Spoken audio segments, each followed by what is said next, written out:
Good morning বন্ধুরা। তো তোমরা সবাই কেমন আছো? আশা করি সবাই ভালো আছো, আমিও ভালো আছি। তো আজকে সানডেতে তোমাদের জন্য একটা অন্য ভিডিও নিয়ে এসেছি। এটা হচ্ছে আমাদের ভাইজ্যাগের ভিডিও।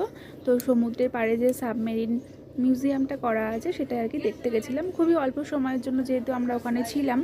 তো এটা দেখতে আমার ভীষণ ভালো লাগে, আমি আগেও দেখে এসেছি। এর মধ্যে আর কি সব কিছু দেখার আছে, বোঝার আছে, অনেক কিছু রয়েছে। তো তোমরাও কিন্তু একবার গিয়ে দেখে আসতে পারো, মানে দেখলে বোঝা যায় না যে এর ভিতরে কত কি রয়েছে। ভালো লাগবে সবার আশা করি। তো এটা যেহেতু যুদ্ধের বিমান বলে, এটাকে জলের তলায় ডুবে থাকে, এত বড় জিনিসটা না দেখলে বোঝাই যায় না। তো এর ভিতরে সব রকমের কিছু ব্যবস্থা আছে, এটা টিকিট কেটে ঢুকতে হয়। তো তোমরা কিন্তু অবশ্যই একবার পারলে দেখে আসবে, আশা করি তোমাদের ভালো লাগবে।